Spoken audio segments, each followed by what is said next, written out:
Hola, hola, muy buenas tardes a todos. Hoy es jueves. Vamos a empezar ya con la lección. Hoy es jueves y hoy vamos a hablar de cosas importantes. Cosas importantes. Today we're talking about a couple important grammatical points. Estamos en lección 6, la lección 6, el módulo 6. And I always like to remind you at the very beginning, please, when you go into Canvas to look at the material, always click on modules. And then you can go into each module, like the example, module 6. I have got a lot of supplemental material for you to be able to help you understand the material that I'm providing because there's one specific concept today that is particularly challenging.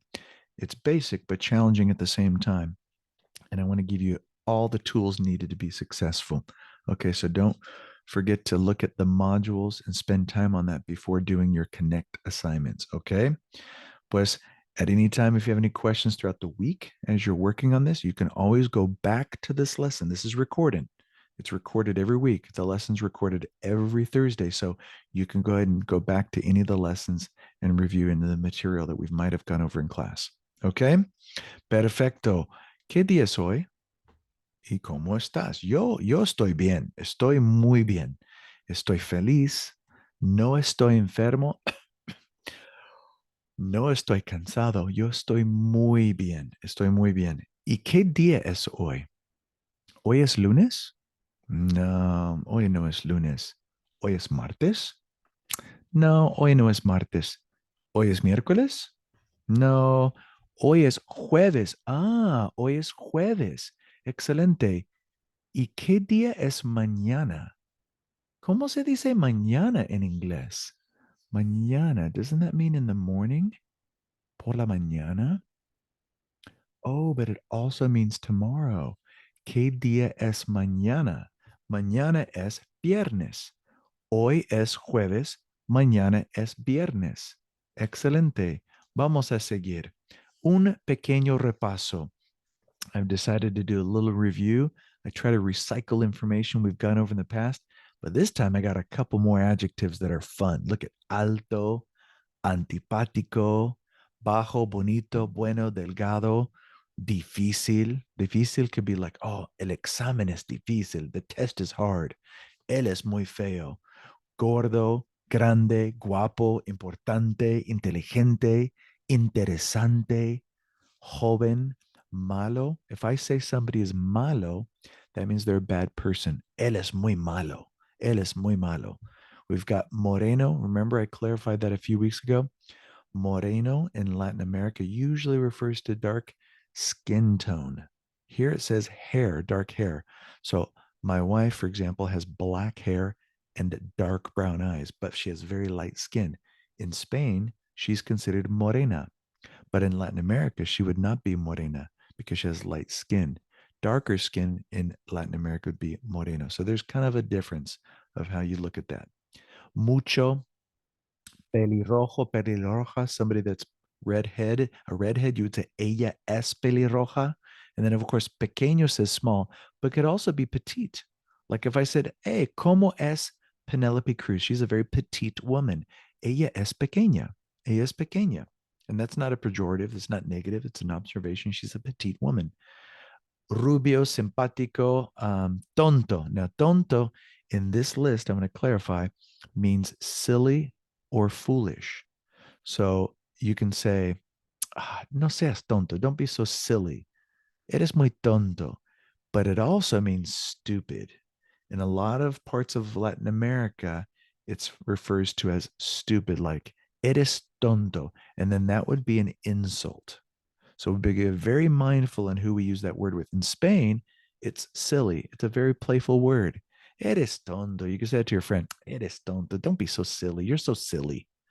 But if I said that in Guatemala, for example, eres tonto, then I'm calling the person stupid. So just be mindful of that, okay?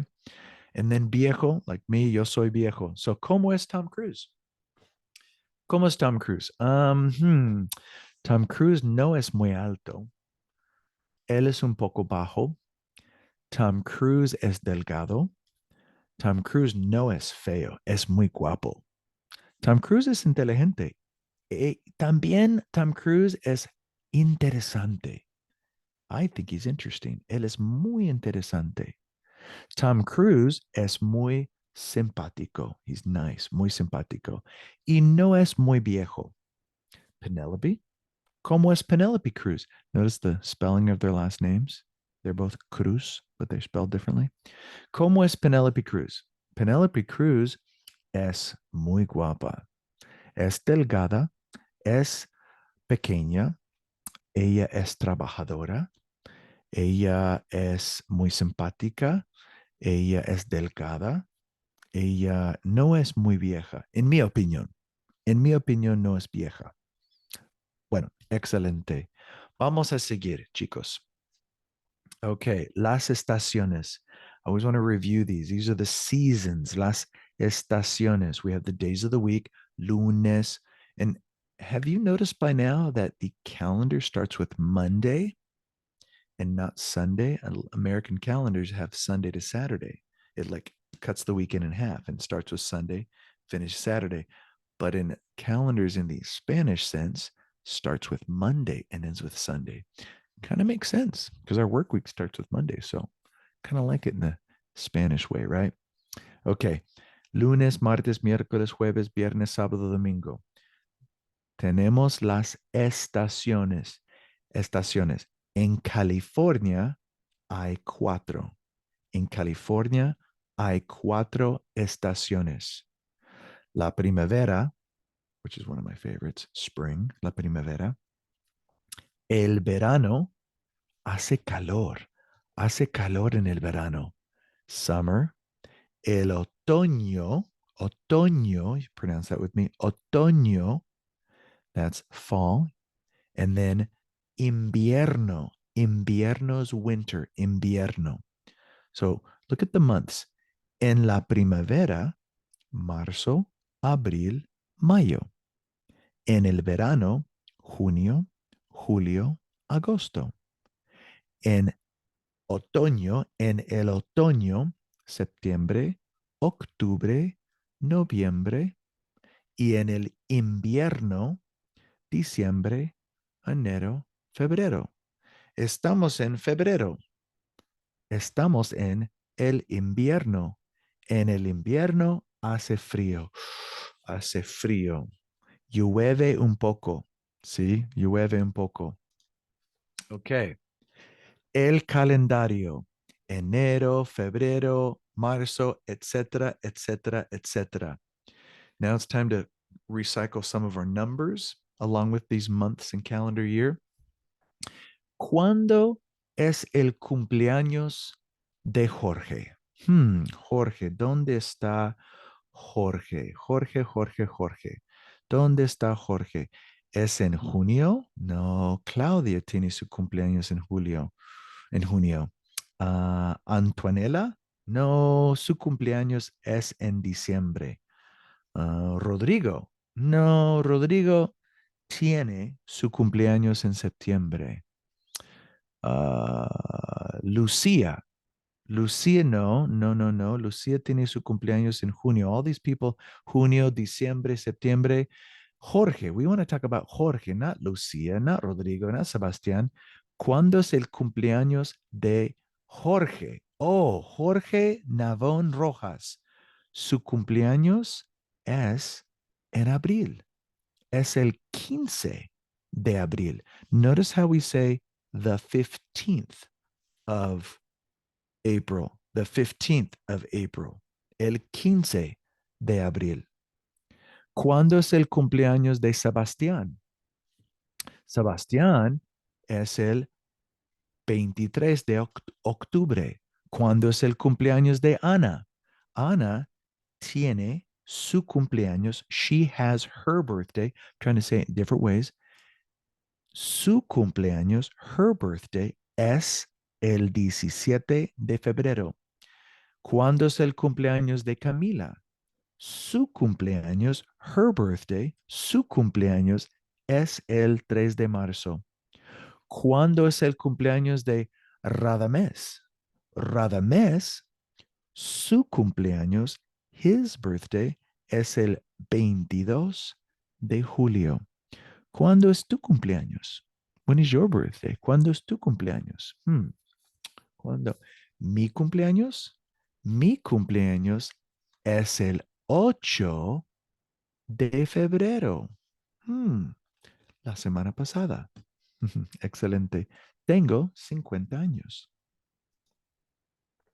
Es el 15 de abril. So we know that Jorge Navón Rojas tiene su cumpleaños el 15 de abril. Su cumpleaños es el 15 de abril. Excelente. Muy bien. Okay.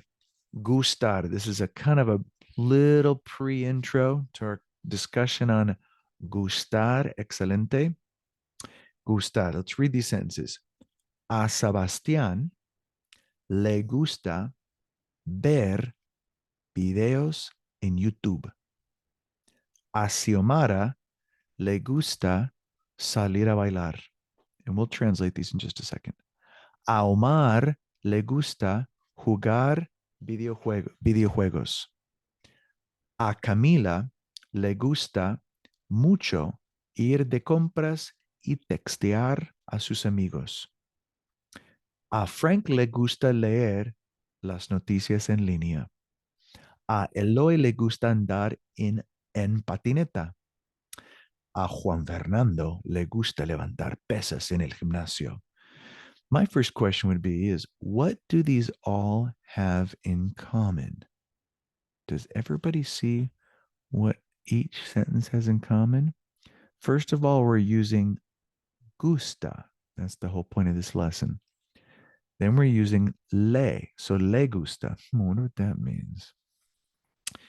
We also have the name of the person, but what do we have before the name? We've got this little letter a. Believe it or not, that letter is extremely important. We have a Omar, for example, le gusta jugar, and I color coded this for a reason. First of all, let's go ahead and translate these. I'm going to translate it how you would translate it into English as a professional translator. Sebastian likes to watch videos on YouTube. Okay. Número dos, Xiomara. Xiomara likes to go out dancing. Now, that's not what it literally says, but that's how you would translate it. Okay. I'm going to go again and translate it word for word the next time, and you'll see how the structure in Spanish is very different from English with this word. The next sentence. A Omar le gusta jugar el fútbol. Omar likes to play soccer. The next one, Camila. Camila likes going shopping a lot and texting her friends. Franklin likes to read the news online. Eloy likes to ride a skateboard, Juan Fernando. Juan Fernando likes to lift weights at the gym. So if I go back to Omar, just a simple sentence here. A Omar le gusta jugar. Omar likes to play. Well, the reason why I've color coordinated this is because A Omar and le have something to do with each other. There's a connection there. There's a relationship. And then gusta and jugar have a relationship. And I'll explain how. In English, that's not the same. In English, I would say Omar likes to play. Omar being the subject of the sentence, likes the verb of the sentence, and then to play. This is that verb gustar, to like, is functions very different in English versus Spanish.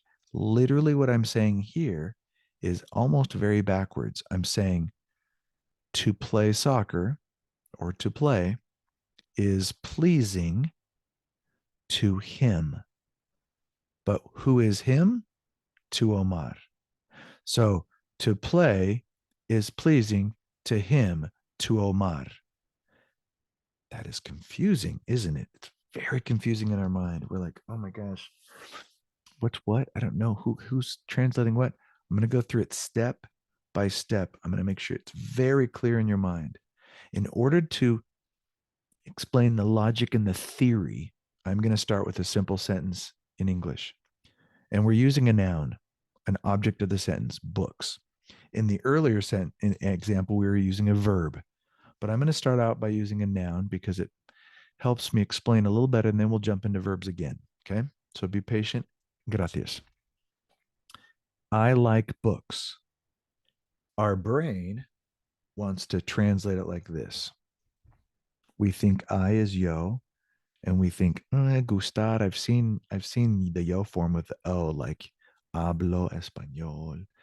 Um, the other day we were talking about yo llevo una camiseta, so llevo. So it makes sense to go gusto, right? Yo gusta libros. I like books. Well, unfortunately, that is incorrect. We can't directly translate it word for word like that. Well, what about this one? I saw that Adams had an example earlier, me gusta. So if me gusta's like, why can't I say yo me gusta libros? I like books. That makes sense in our English speaking brain. But once again, that is incorrect. And let's add a little bit to that. Let's go ahead and take out the yo and just say me gusta libros. I like books. Well, that kind of makes sense, doesn't it? You would think, but that is also incorrect. Okay. What's the answer? Is it me gustan libros? Now I can start thinking to myself, well, Adams did color coordinate the sentences prior, so libros has something to do with gusta. So maybe since libros is plural, we're adding n to gustan, and that's got to be right. That's got to be right. Yeah, me gustan libros. I like books. Kind of makes sense now. Well, that's also wrong. We're missing one last little teeny element. That's what it is. Now, I've written it in two ways. Me gustan los libros. And I'll explain why we have the los in just a second. I've written it a second way. Los libros me gustan because I want to show you what the subject of the sentence is. And it's easier for our brain to absorb the subject being at the beginning of the sentence. So I've inverted it to show you. And you can say it like that in Spanish, but most people are going to say the first sentence. Okay. So los libros, the books, gustan, are pleasing to who? To me. So the books are pleasing to me. And quickly, the reason why we have to have los is because of a special rule in Spanish. If I were to say pizza is delicious, I can say that in English. Pizza is delicious. I'm addicted to it. Pizza is delicious. But in Spanish, the rule says if you have an object of the sentence as the subject, like pizza, you have to have its accompanying article. You just do. It's a rule, meaning pizza cannot be by itself. I have to have the pizza. The pizza is delicious. I know it sounds odd in English, but it is what it is in Spanish. The pizza is delicious. So that's why when I say the pizza pleases me gusta la pizza, or la pizza me gusta, I have to have la because pizza is the subject of the sentence. So the books are pleasing. If I were to say the books are wonderful, I can in English just say books are wonderful. Books are fabulous. But no, in Spanish, I got to say the books are wonderful. For that reason, I got to have los libros because it's the subject of the sentence and it conjugates the verb gustar. So me has nothing to do with libros and gusta as its relationship. Me has everything to do with who's it pleasing. It's me. I happen to like them. So let's hypothetically say you like books. Could you guess what we would need to change? We don't need to change los libros. We don't need to change gustan. That's set. The books are pleasing. They're just not pleasing to me. They're pleasing to you. How would I do that? Think about that. Okay. There's a word that you've seen before when I ask about your name. ¿Cómo te llamas? Me llamo. It's a reflexive verb, but it's the same word. Te. Los libros te gustan. You like books. Isn't that cool? Let's go ahead and talk in detail. So, The Spanish verb gustar is translated to like, but it literally means to be pleasing to. So just as in English, you can express liking things like a noun or a verb, something I like to do.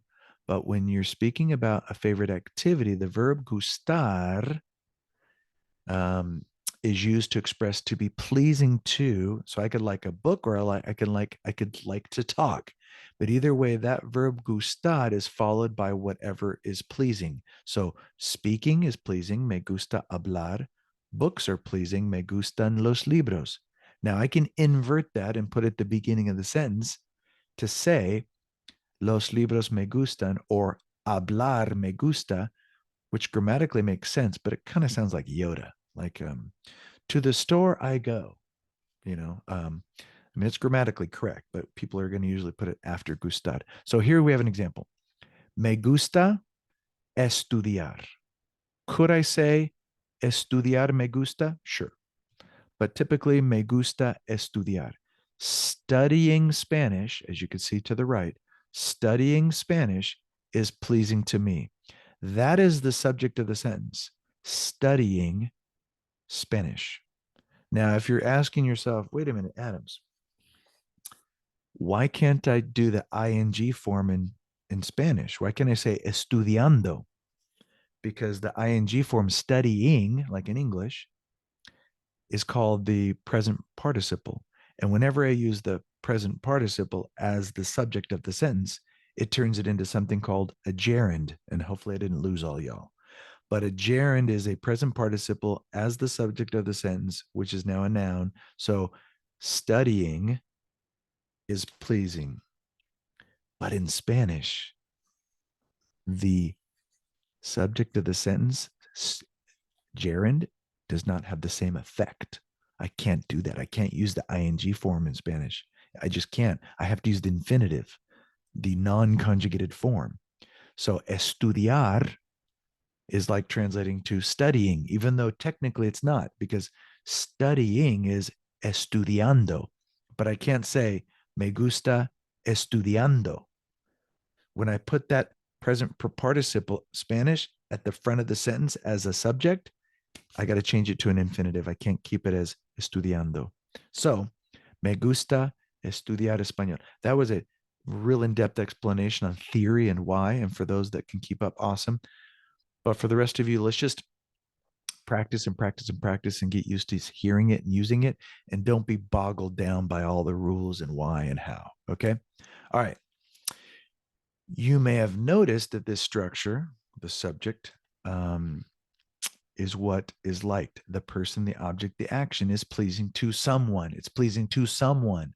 So that someone needs to be displayed somehow. You've already seen me gusta. So to me, me gusta. That's how you'd say it. Me gusta. You wouldn't say yo gusta, me gusta. So you're not using the subject pronoun yo. Te gusta. You're not using tú. Tú is the subject pronoun. These are called indirect object pronouns. Te. So te. Le. Le is he or she. Le gusta. So if I were to say, Susan likes books, I could say, le, referring to Susan, gustan los libros. But if I don't know what le refers to, that's when I add that really cool sentence that I had here. Remember how I had this right here? Omar. Le is referring to Omar. But if I don't have to say Omar. I could just say le gusta jugar if I know I'm referring to Omar. But if I don't know if I'm referring to Omar, I got to add Omar, but I got to put the A in front of it because it's like saying to Omar. To is A, Omar, because it's pleasing to him, to Omar. So I have to literally write to Omar, Omar. That's why the A's there. If I just said Omar, it would kind of sound like a subject pronoun. But remember, Omar is not the subject. To play is the subject. Omar is the indirect object of the subject. So Omar playing is pleasing to Omar. See how that works? Very curious, right? Okay, let's go back to here. Le, and then we have the nos for us. A lot of people think it's an abbreviation of nosotros. No, no, no. Nosotros is we, the subject pronoun we. Nos is the indirect object pronoun for the gustar, like we like books would be nos gustan los libros. Nos gustan los libros. See how that works? Os would be for vosotros. Don't stress about that one. Les for you guys or they.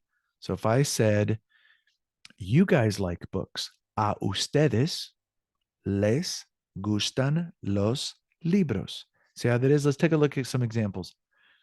¿Qué te gusta hacer en el verano? What do you like to do in the summer? Me gusta nadar en el mar. ¿Qué les gusta hacer por la noche? Nos gusta mucho leer. So, what do you guys, notice how it's les? What do you guys like to do at night? And the person responding was part of those you guys. So they said, well, we like to read a lot. Nos gusta leer. Now, I don't have to put a nosotros to clarify what nos means. Now, I might have to clarify what les means, but since this is a direct person talking to each other, there's no need. But we'll see examples where we have to.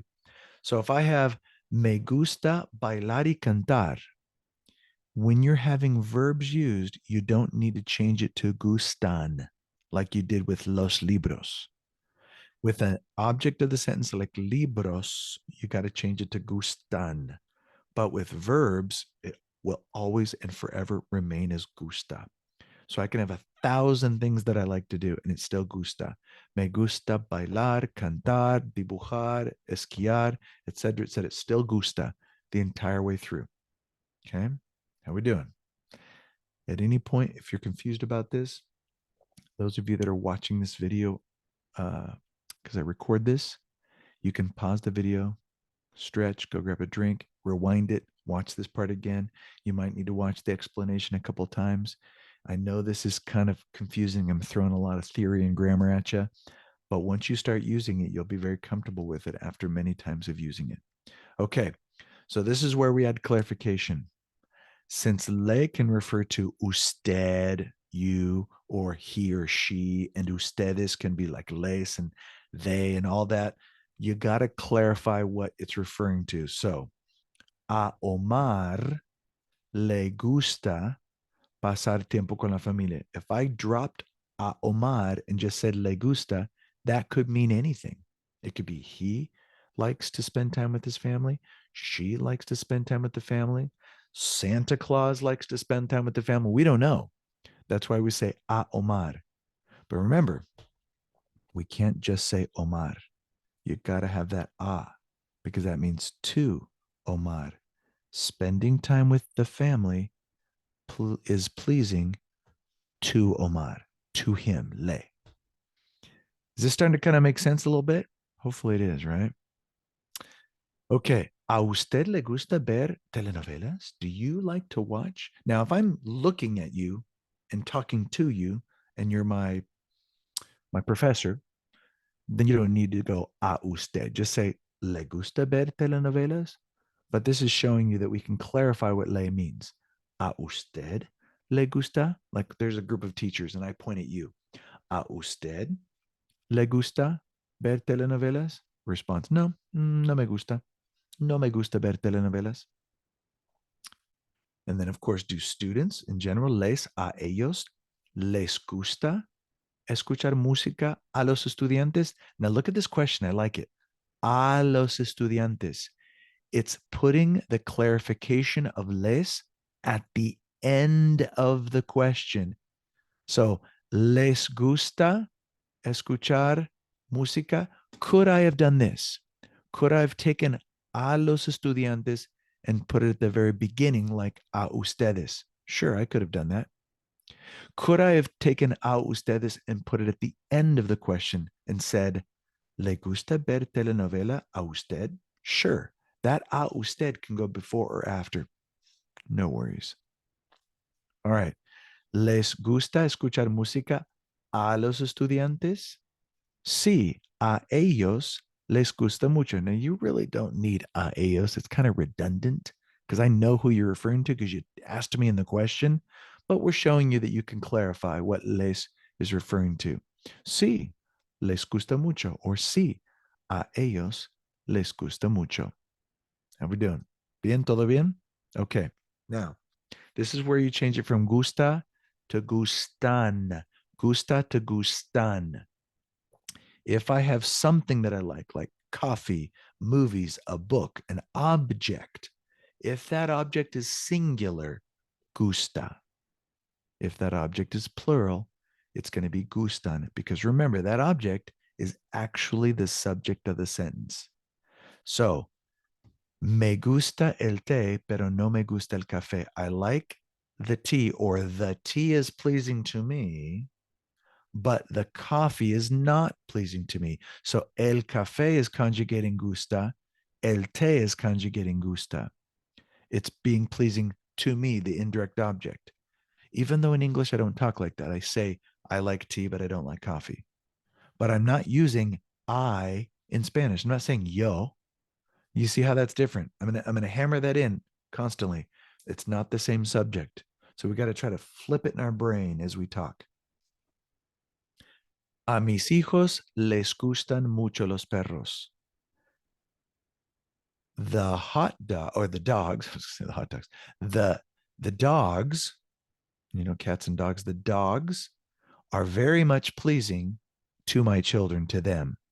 A mis hijos les gustan mucho los perros. A mis hijos les gustan mucho los perros. Could I have said, les gustan mucho los perros a mis hijos and put that at the end? Sure, why not? I could have. A ellos no les gustan los gatos. The cats are not pleasing to them. Notice how les is in between no and gustan. But either way, the cats is what's conjugating gusta. Notice how el café is gusta, los gatos is gustan, but it has really no effect on who it's pleasing. This les has everything to do with a ellos. This les has everything to do with a mis hijos. This les, or mis hijos, is not conjugating gustar. It's the perros, it's the gatos. Okay. Me gusta mucho esta piscina.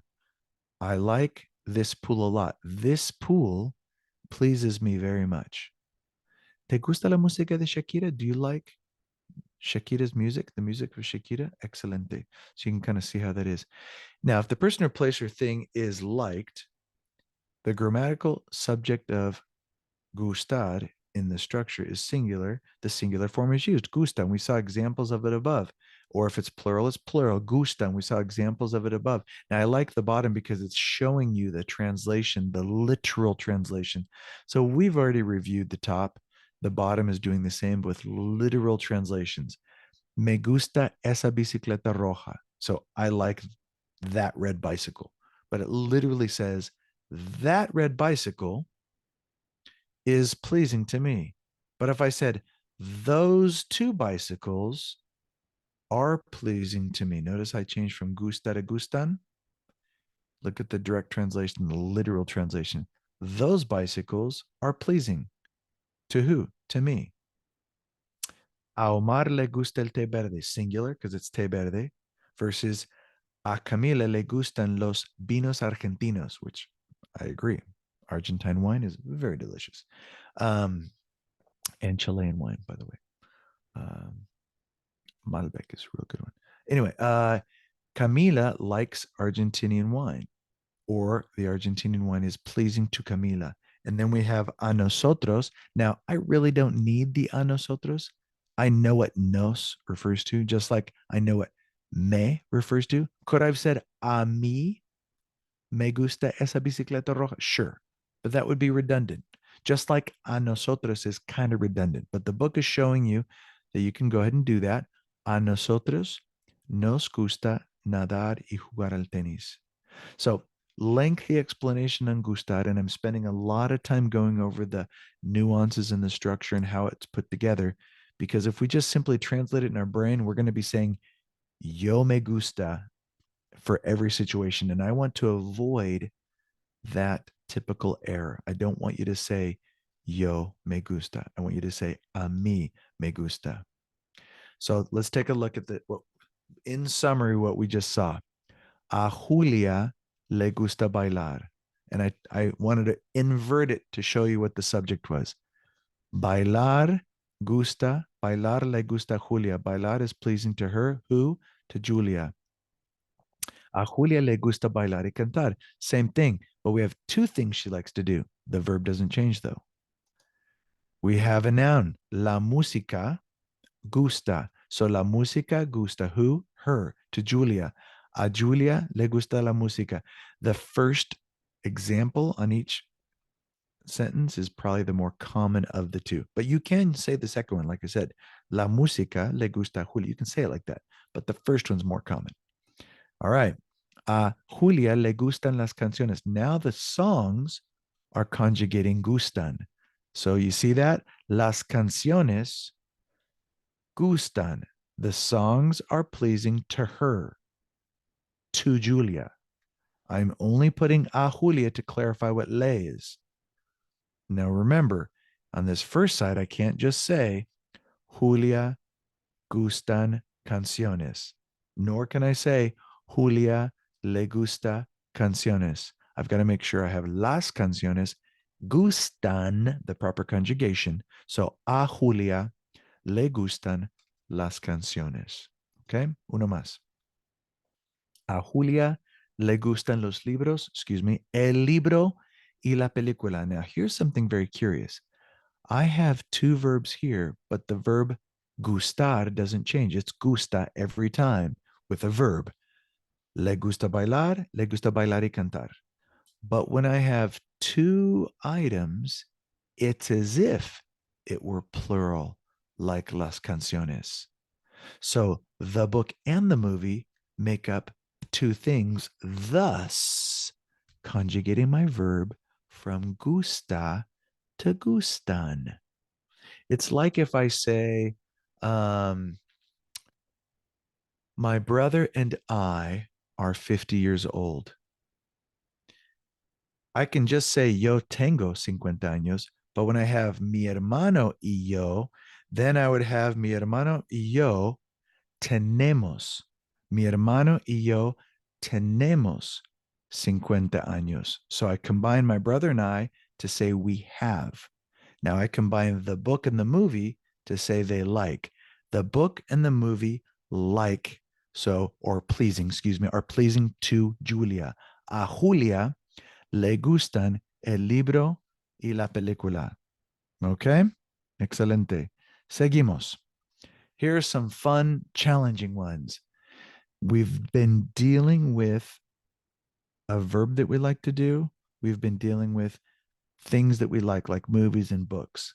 But what if I turn it into people? I like you, you like me, we like her, she likes us. It gets very confusing. So really don't stress about memorizing these. I just want you to show that they exist.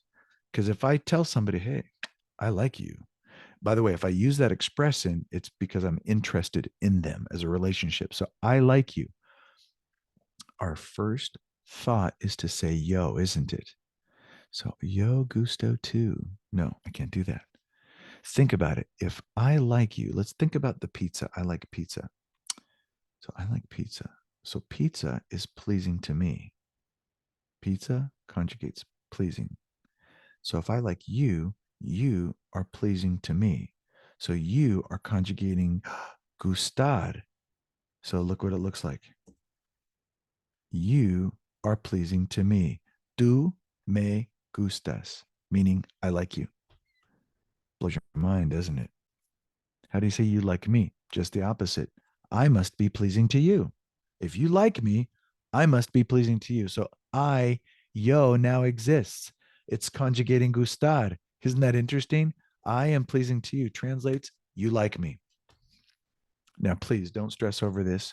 This is just fun, additional information for those of you that really want to push yourself.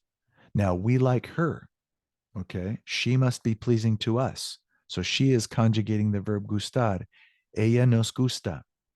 Versus she likes us. We must be pleasing to her. So we Nosotros will be conjugating the verb gustar, and it looks like this. It looks like this. Gustamos. Nosotros le gustamos. Le refers to her. So we are pleasing to her. So just soak that in a bit. Add a little bit of salt. Add a little bit of pepper. Let that simmer a bit. Just let it simmer. Just let it simmer. Okay. How are we doing? We should practice a bit. Let's go ahead and take a look at several really quick examples. And I'm just going to read through them. You can see the translation on the right. And we can see the different uses of gusta versus gustan, whether it's plural, singular based on the noun or verb, etc. Me gusta leer y mirar series en maratón. Okay. Muy bien. Series en maratón. Maratón actually means a marathon. It's like a marathon watch. That's how you say binge watching. Series en maratón. Me gusta mi nuevo móvil o teléfono celular. Me gustan las novelas de ciencia ficción. Te gusta textear, that's a verb, te gusta textear a tus amigos. ¿Te gustan los deportes? Do you like sports? Do the sports please you? ¿Te gustan los deportes? ¿Le gusta el carro azul? Does he or she like the blue car, or does the blue car please him or her? Nos gustan los perros y los gatos. We like dogs and cats. Notice how the dogs and the cats are conjugating gustan and not we, because we is it's pleasing to us. Nos gusta. Os gusta visitar sitios históricos? This is asking if you like to visit, and they're using the os from Spain, the vosotros version. If I were to say you guys, ustedes, I would say les, les, right? Like in the next one, it's they, but it's also les. Les gusta jugar, they like, or it could be you guys like. So that's could be both. Okay. Now, I'd like to go to the next phase. Last week, we talked about how we feel, how you feel, where you are, always use estar. How you feel, where you are, always use estar. Location and condition. And ser basically says who I am. I am Grant. Soy Grant. Soy Adams. Soy profesor. Soy hombre. And I describe myself. Soy alto. Soy joven. Soy delgado. Now, I mentioned that there's one tiny exception on location. That's referring to events. Like, where is the party? Like, where is the family reunion? Where is the meeting? Where is the interview? Those are all events. So I would say, where is the party? ¿Dónde es la fiesta? If I said, well, where is your house? ¿Dónde está tu casa? What I want to focus on is location, like we were practicing last week. I am at school. Estoy en la escuela. I am at the park. Estoy en el parque. Versus origin. I am from. Now that's part of my identity. So I'm not going to say estoy de. I'm going to say soy de. And I know I mentioned this last week, but I want to now put them both in some similar same sentences. Now we're going to try to decide back and forth if it's ser or estar based on the location or origin, location or origin. And I want to see if you can pick up on that, okay? So whenever where somebody is from, we always use ser. ¿De dónde es Camila? Es de Argentina. She's from Argentina. Well, ¿de dónde eres tú? Oh, yo soy de México. I am from Mexico. ¿De dónde eres tú? Soy de México. Okay. ¿Es usted dominicano? Are you Dominican? ¿Es usted dominicano? Soy puertorriqueño. No, I'm Puerto Rican. So I'm identifying from Puerto Rico. I am Puerto Rican. I am American. I am you. So you could say soy americano or soy de los Estados Unidos. Now, a lot of people will talk about if you're from anywhere in the Americas, Central, South America, you're considered American. But typically, the phrase American refers to somebody from the United States, although there is a word for that. Soy estadounidense. Soy estadounidense, somebody from the US. Like Puerto Riqueño would be somebody from Puerto Rico. All right. versus estar. Where are you? I might be from the United States, but I'm currently in, I don't know, Italia. So I could say, soy de los Estados Unidos. I am from the United States. Soy de los Estados Unidos. But currently, the word currently, by the way, is actualmente, kind of a fun word. It doesn't mean actually. Actualmente. So, actualmente estoy en Italia. So, soy de los Estados Unidos. Actualmente estoy en Italia. Now, if you don't want to use actualmente, just say, pero estoy en Italia. Something a little bit more simple. Okay. All right. So let's take a look at where these people are from. Si una persona es de Bolivia, ¿cuál es su nacionalidad? Boliviano. Es boliviano. If somebody's from Bolivia, they're Boliviano. It's like saying if somebody is from Bolivia, they're Bolivian. If someone's from Colombia, they're Colombian. And here's all of the cool translations in español. Si una persona es de Colombia, es colombiano. Si una persona es de Venezuela, es venezolano. Si una persona es de Paraguay, es paraguayo. Si una persona es de Uruguay, es uruguayo. Si una persona es de Argentina, es argentino. Now, what if it's a woman from Argentina? She would also be Argentina. So somebody from a woman from Argentina is pronounced and spelled the same way as the country Argentina.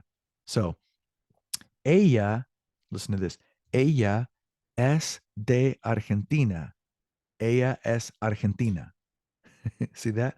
She is from Argentina. She is Argentine. Now, if it were a male, you'd hear the shift. He is from Argentina. He is Argentine. So I would say, él es de Argentina, es argentino. Okay, very curious. Si una persona es de Chile, es chileno. Si una persona es de Perú, es peruano. Si una persona es de Ecuador, es ecuatoriano. Remember, you can say el Ecuador also. Okay, muy bien. Vamos a practicar un poco, ¿ok? ¿Listos? ¿Estamos listos? ¿De dónde, de dónde son las siguientes personas? Now, I don't know why that has a D in front of it. Let's take that off in post. ¿De dónde son las siguientes personas? ¿Dónde están ahora? All right. So we're going to say, where are the people from and where, you know what? I think I cut off a letter there. I apologize, but where are the following people from and where are they? So let's take a look at this example. Nayeli Rivas Orozco. Okay, Nayeli Rivas Orozco. That's her name. Remember, Rivas is her paternal name, main name from dad, last name from dad, Orozco from mom. Nayeli Rivas Orozco, she's from Mexico, but she's currently in Berkeley. I would assume Berkeley, California. Okay, so Nayeli es de California. She is from California, but now, pero ahora está in Berkeley. I want you to really focus on the use of es and está. She is from Mexico. She is in Berkeley. Location. Es de Mexico. Está in Berkeley. Can we do this for each one? Right along with me. Do it with me. Here we go. Número uno, okay? Omar Acosta Luna y Marcela. Two people. Omar y Marcela. What do we say? They're from Ecuador, but now they're in Los Angeles. How do I do that? Vamos. Omar y Marcela son de Ecuador, pero ahora están en Berkeley. Pero ahora están en Berkeley. See that?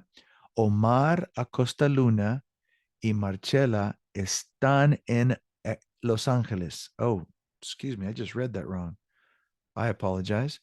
I didn't change Berkeley. So And let's back up. So Omar and Marcela son de Ecuador, pero están en Los Ángeles. They're in Los Ángeles.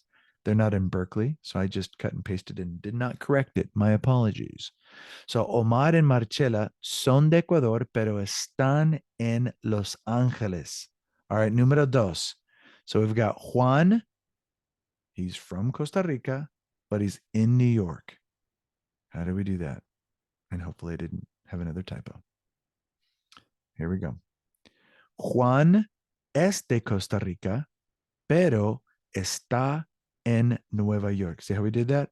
Juan es de Costa Rica, pero está en Nueva York. He is from Costa Rica, but now he is in New York. We see how we did that? Okay. Let's go to Estefania. Estefania, she's from Guatemala. How would you do that? And then she's in Santo Domingo, in la República Dominicana. Here we go. Omar, excuse me, Estefanía es de Guatemala, pero está en Santo Domingo. So she is from Guatemala, but now she is in location Santo Domingo. See how we did that? Okay. Claudia, Cuellar Arapi. She's from Paraguay, but she currently or now is in España. Give you a second to think about that. ¿Listos?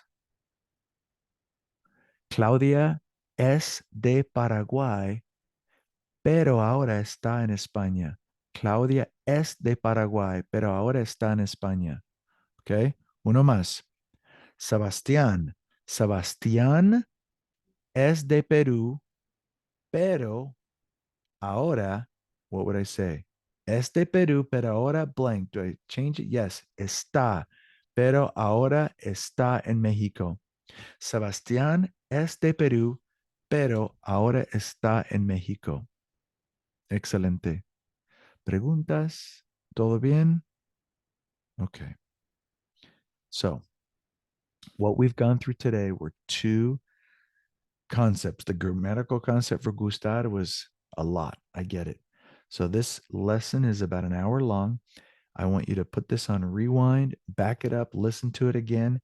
Now, the difference between ser and estar, a little bit easier. That was lightweight. She is from Costa Rica, but currently in the United States. We have es de Costa Rica, está en los Estados Unidos. Either way, what we do today will help you on the next module.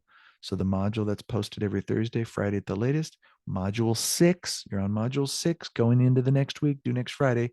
Don't forget to do the discussion board. Some of you are not doing that. Do the discussion board. That discussion board prompts allows you to practice gustar and the things that we're introducing this week. And don't forget to look at all the supplemental material that I provide in Module 6. Click on Module 6, look at it to its entirety. Remember, read and listen daily. You guys have access to this in Module D. It's the very last link in that module. All the options are there to click on to listen to a podcast. 15 minutes a day keeps the doctor away. Okay. I always recommend writing on a daily basis. Okay. Esto es todo. If you have any questions at all, please send me an email. I'm on your side. I want to help you. Okay. Next week, go ahead and attend my office hours as normal. We'll be able to answer any questions in one-on-one, or we can plan a one-on-one Zoom meeting at your convenience. Okay. Esto es todo. ¿Tenemos algunas preguntas? Si no, muy buenas noches. Hasta luego.